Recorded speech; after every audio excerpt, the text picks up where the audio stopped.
edition, and I'll go ahead and just start laying the groundwork. This game will take place in Gotham. Gotham is a city of unparalleled heights and abyssal lows for its buildings and its people.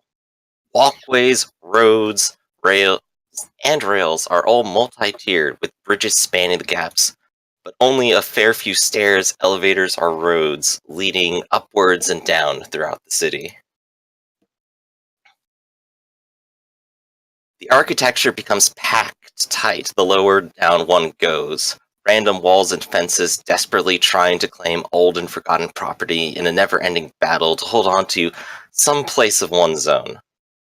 Within all of the congestion, some sections barely see the sun, but this suits the kindred of the city just fine.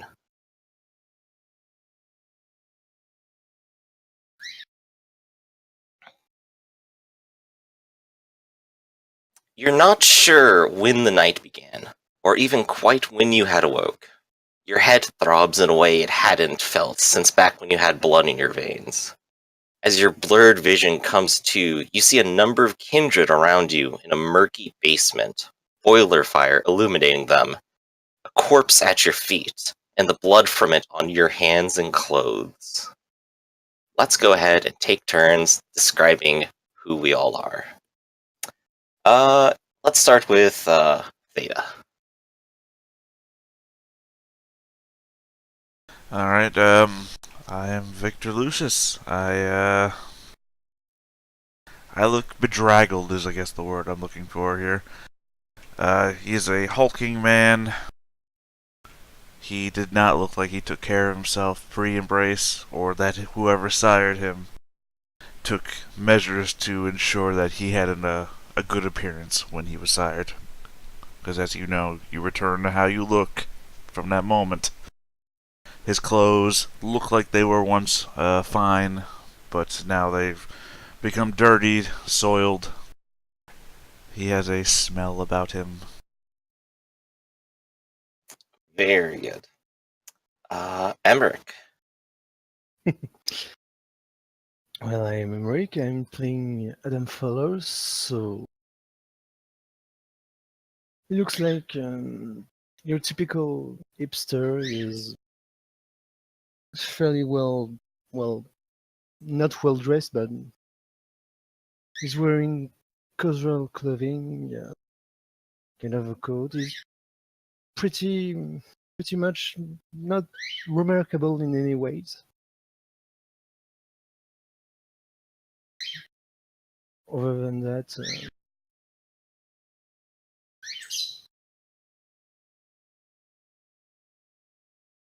he doesn't have. He's not really tall or really buff. He's kind of what you could expect from a young man. Sorry, I'm stumbling a bit with my word.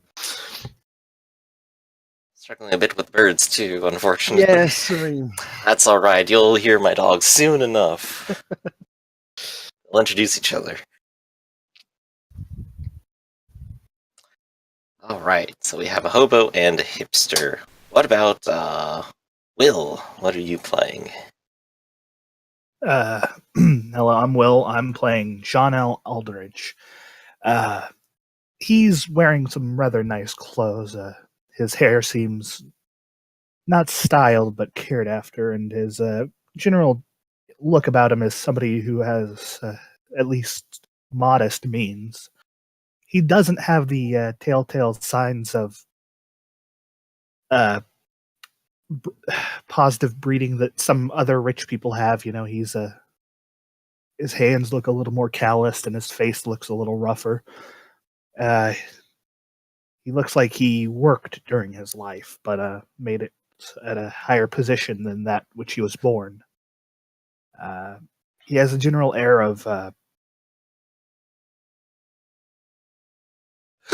can't think of the word. Sorry. Smugness. Yeah. Thank you. I was gonna say not pretension, but yeah, smugness is better. Perfect. After the smug lord is Robbie. Replay. Eland, I'm Robbie. Eland is he definitely gives off a little bit of an air of smugness. There's almost a faint indifference to him as he glances at some of the others. His kind of attention is focused on who seems to be kind of running the show.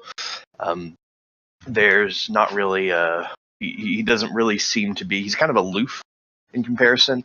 He does seem to be very well off. He has a very finely tailored suit, fairly expensive. Does take good care of himself. His hair is immaculate, as well as his face. There's very much a heavy amount of attention focused on his appearance, as well as putting off the most professional, as well as to an extent predatory air. He's very much sees himself as a shark, but he's just kind of slowly taking in the scenery. Good, good. And, of course, our last player, Nina.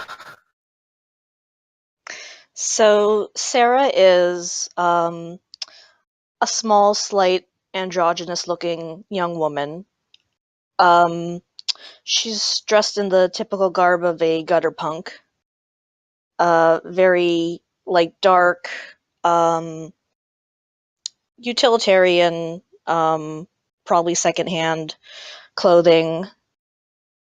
She has short matted hair underneath her hood, which is pulled low over her face. Mm-hmm. And she has a couple piercings. One on her lower lip and her ears, although those probably aren't visible.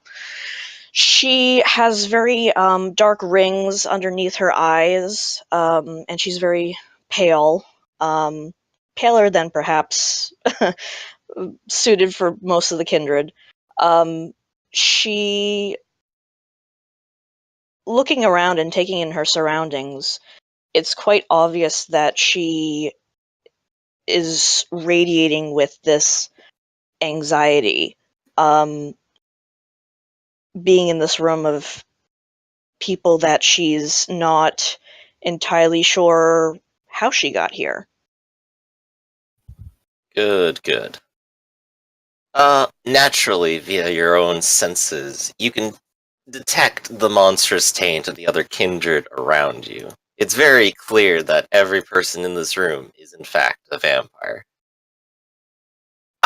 Quickly for me now, let's go ahead and just see how much blood everyone has.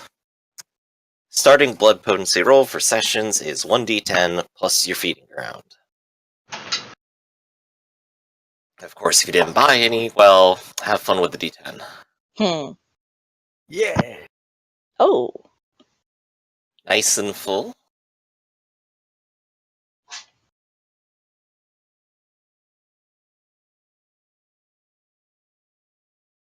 Oh, wrong button. Oh, Yeah, you roll the one for successes. I forgot the space. I think that would have been a 10. Or no, it's a 2. Never mind. Is it 2? You can just roll a new if you want, it doesn't matter. No, if that's an actual die roll, then I'll take an actual die roll. Even though I don't understand the math, that's the mouse over. Duh, trust me, I don't understand half the format. You know what? I am Just roll gonna with it. roll because that has a ceiling modifier in it. I don't even know why.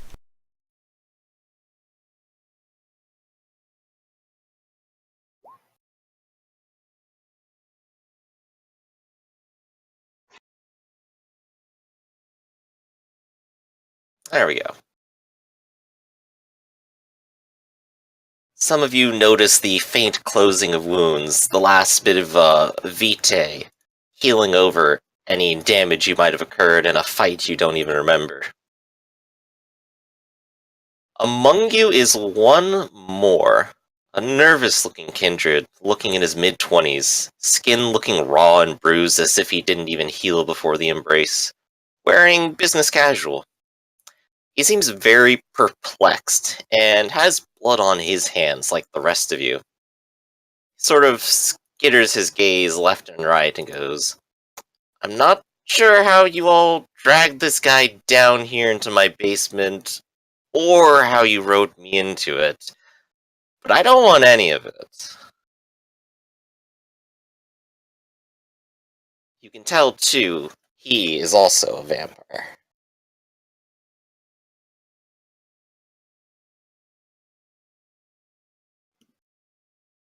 Sarah kind of snorts and says, likewise, buddy.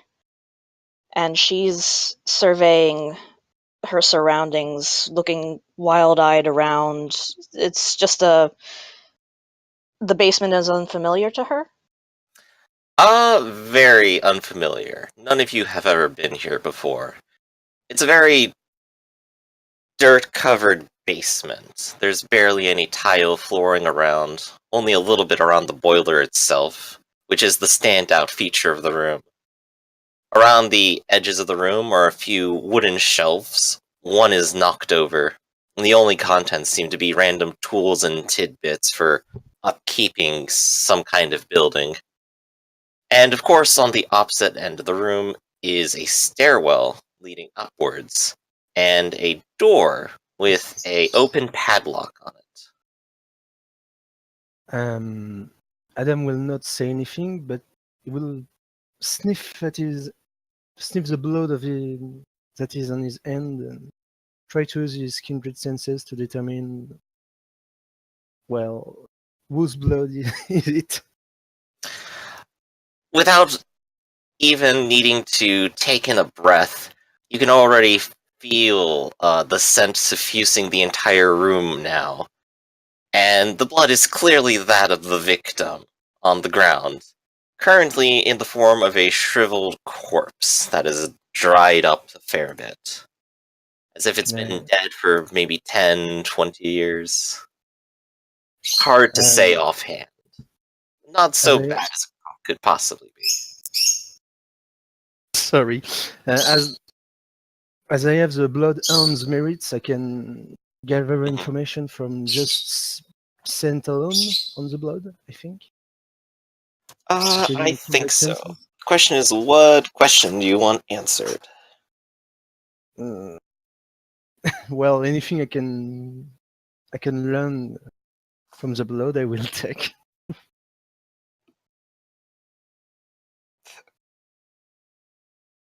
Let's see. I believe Bloodhound is you only need a small source. Yep. So there was another one. But you could still use your senses to try to sniff out a little bit of information. Let's see. Do we know what roll we're making here for that? Wits plus composure. All right. Go right ahead.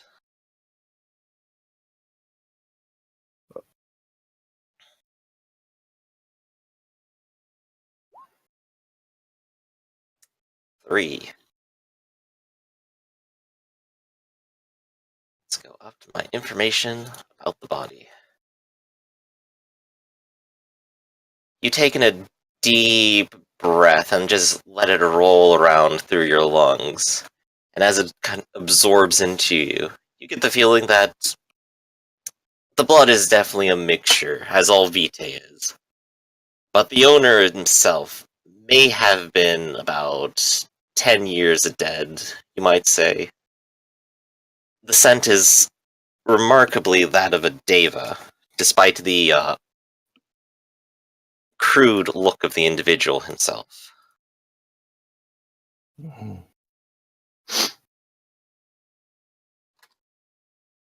Well, I'm sorry, I meant Venture. Oops. There we go. I was about to Gotta ask. get my notes right. I was about to ask some questions. Got them right. There we go. Venture. Well, we got a dead Ventrue. Young one. John's Go ahead, sorry. John's going to examine the body. Look to see if we drank it, basically, is what he's thinking, because of its current state of shriveled upness. He's going to figure out if it's been Good drained. question. Giving it a brief examination for this, you don't find any sign that it was bitten in the process. The corpse has its chest ripped open, organs spilling out, and barely any blood left flowing from it. It seems dry and decayed, dead from a decade, with skin crinkling like paper before dissolving and revealing bone beneath. He has thin strands of brown hair on his head and chin, enough for a short beard. He only wears an army surplus jacket and jeans. Can John tell if his heart is still present? Go ahead and give me an intelligence medicine roll. If you don't have medicine, that's at -3. I do. Sorry, it's just Good. taking me a second. Your skills here, I should be able to just look.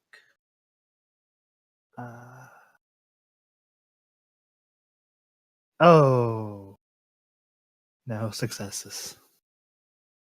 Well, there's nothing that looks like a heart to you here. Or even the remnants of it. As best as you can tell.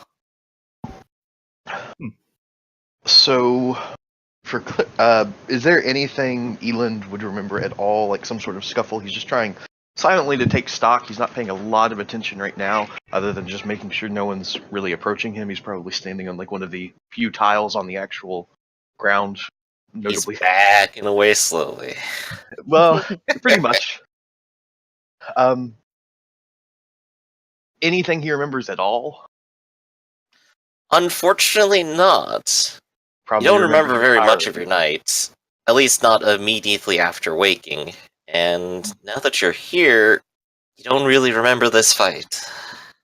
There's going to be a long, just kind of glance over everyone. It's going to pause for a moment on the kind of hooded figure, specifically Nina's character, Sarah. And they'll also kind of rest on John for a long moment as he slowly steps forward. He'll glance down at the corpse. Is this anyone he might potentially have recognized at all? Definitely not. But maybe you have seen him. If you want to make some sort of general I know about kindred roll, or maybe a more specific one. Is he you said he was Ventru, correct? With yes. the other role. Would my Ventru status play into anything here? Like, just I know people. Let's go with something memory oriented with intelligence, Okay. politics, and your Ventru status. Okay, so let me see if I can do this right. That's normal.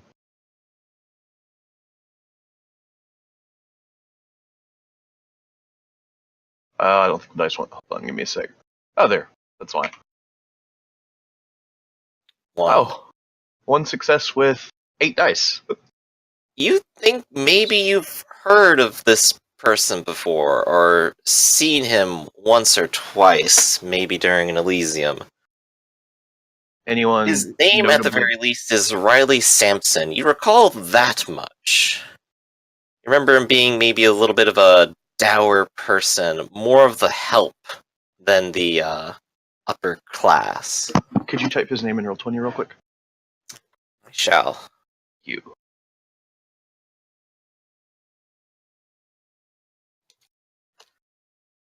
You recall that the army surplus jacket they wears isn't entirely for show. He may have been a war veteran, but that's about the most that you know of him.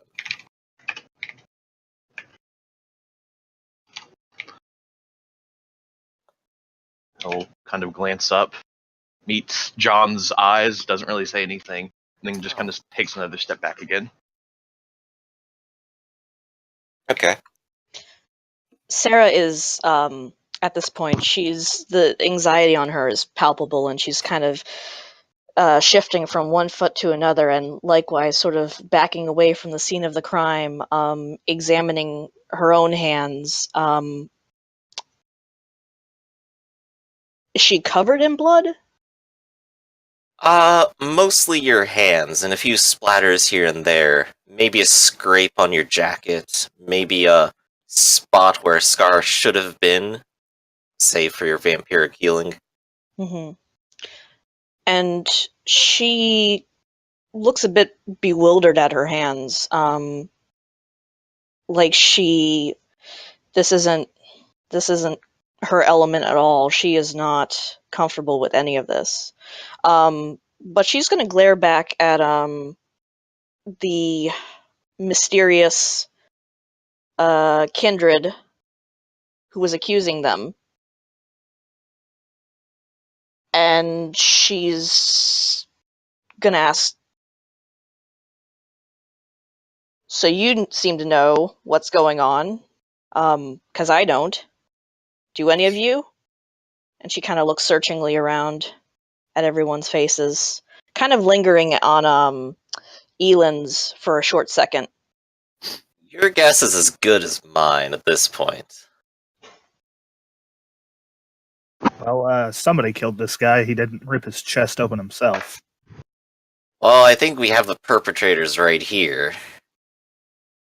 You're kind of bad. And why do you Dang. think that? You don't know anything. We don't know anything. Well, I mean, look at the guy. We ripped his heart out. It's right over there. Can And he I points just, like- all the way across the room where the heart actually apparently is. I was Can I- looking for that. Can I insight check him to see if he's trying to, like, is he lying to, like, make this, to, like, pull us in with him, like, rope him in? It's like, well, now we're all in this together, bud. Good question. Mm. Let's roll some wits empathy, and I'm gonna make that my general check of, is this guy serious? It's- Unless Can I anyone take- has a better suggestion. Yeah, can I try to use my specs? You sure can. That's sure a power that will give you some kind of answer. Fuck. Forgot I had a specialty. I'm gonna do the wits empathy roll 2 here. I try to use it. Expression, I need to fix that. Said wits empathy. Oh, This is an open roll. Yes, anyone can choose to roll and see how serious they think this person is. Also, 0 on 6 dice. That is unfortunate. oh. 2 on 3 dice. That's very fortunate. Yeah, senses are clouded. Your beast does not immediately notice a point of weakness in this scenario. Unfortunately, aspect 1, maybe not too helpful. Well, you never know. Maybe someone is obfuscated in the room. Very possibly. Oh, look, I found his other body parts. Oh, they're all obfuscated. Huh. Here's a Oh, liver. Alright. Well, I'm seeing enough people making general success that, looking at this person, he seems just about as upset, concerned, and confused as the rest of you. Looking, just also for clarity's sake as well, looking through the room, does Elin recognize any of these people other than, I believe, John and Sarah? No. Okay. Unless, of course, you wanted to maybe make a politics roll. Maybe you heard about them through the grapevine. Oh, I'd be against it. Intelligence politics. Yeah, intelligence, politics, and you could add city to it if you wanted. I have no city, so... Ah, yes. Someone else has city. Yes, I would actually like to attempt Motherfuck! this roll myself. Go for it. 7 dice! 7! It That's what I- happens. Oh, It's intelligence, politics, and city status. Yes. All right. Just to see if you happen to have ever heard of anyone else in the room other than the people you've met before. How do you add a merit to just You- put it in the modifier value? Yeah. Okay. Whatever, like, the Oh. bonus is. Very nice. I know people, guys! I swear. The reporter has definitely done her work. But Sarah and John would at least vaguely know the names of everyone within the room. Victor, Adam, John, Ellen, and Sarah. They might know that Victor has not been seen in about a month. and has disappeared since his sire has also disappeared. Let's see. Adam. Which one is this? They might know that Adam has recently split from his sire on favorable grounds. Let's see. John is the one making the check. Sarah might know about John that he has been let go unfavorably by his sire recently. John might know about Sarah. I'm not too sure. What have you been up to? He might know me from my outspoken Carthian activities, probably. Very well. You've been definitely on a political rampage as of late. And of course, the two of you would very much know Elend personally as a noble blue blood heading up the ranks.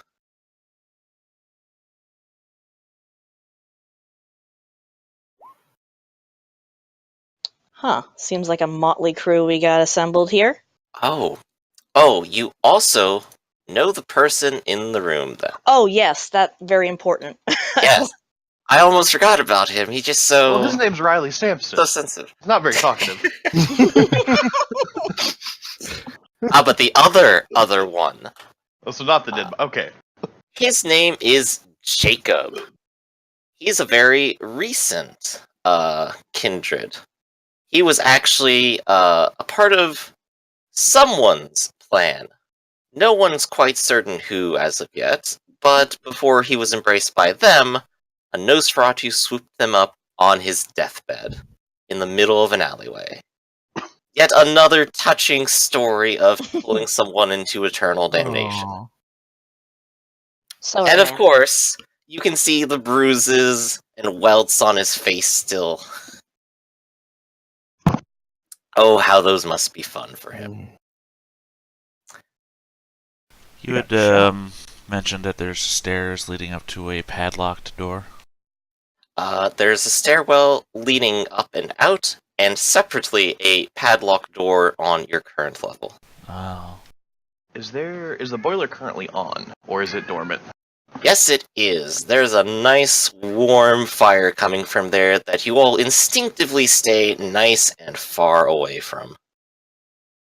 So, do you know where we are, kid? Talking to the Jacob kid who seems to know where we are. Fuck He if kind I of know. looks over to you, snapping a little bit to his senses.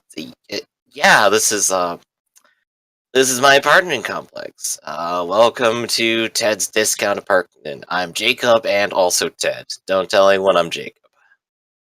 There's a small shudder in Elon when he mentions discount apartment complex.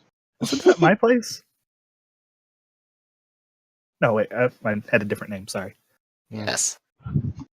He actually nice. gazes at you for a moment, Ellen, and John, and goes, wait a second.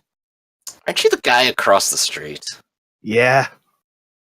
Oh, wow, I never actually came by to say hi. I feel kind of like a dick now. I didn't come by to say hi either.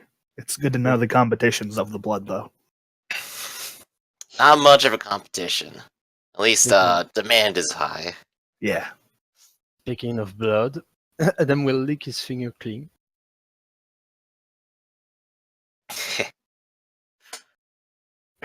I'm Adam. Nice to meet you, I guess. Nice to meet you as well. So, Jacob will kneel down towards the body and start rifling through the pockets on the jacket.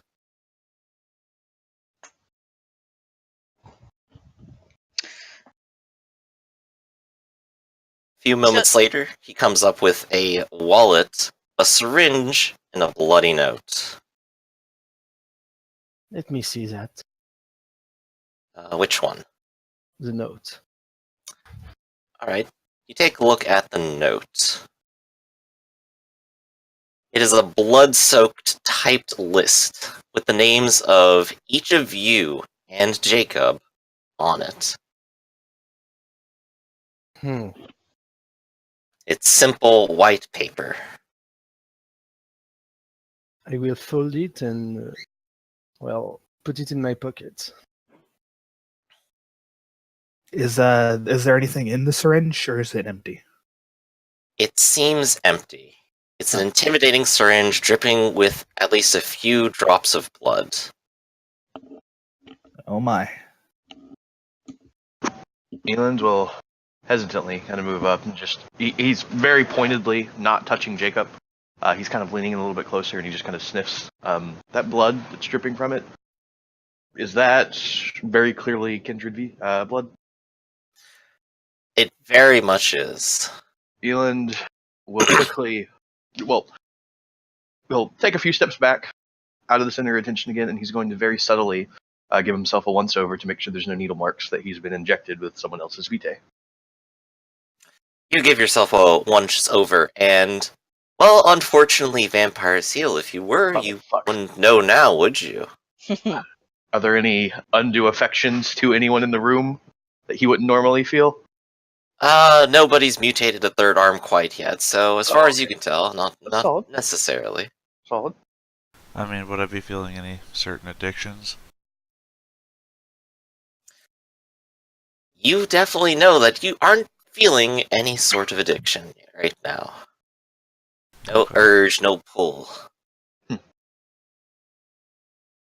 As just a general weight, like, can I just do like a general roll? Like, Elon sizing up everyone. Does everyone seem confused in here? Does someone seem to be withholding information? Everyone You did seems like make that some sort lost of look. roll earlier, at least with Jacob, but Yeah. you do get the feeling that, your other compatriots are much in the same situation as you. Nobody's holding back here. Well, it's not clear what's happened here. That much is easy to deduce. It seems we're all a little bit in the dark here. I say we explore the apartment complex, see who or what potentially did this to us, and, well, reconvene here with our findings. We can either move as a group, we could go separate, but we can't stay here. I'm not sleeping here. We should also endeavor to dispose of the corpse, as it were. Don't want anybody, Well, I got a hatchet and a boiler. I'll take care of it.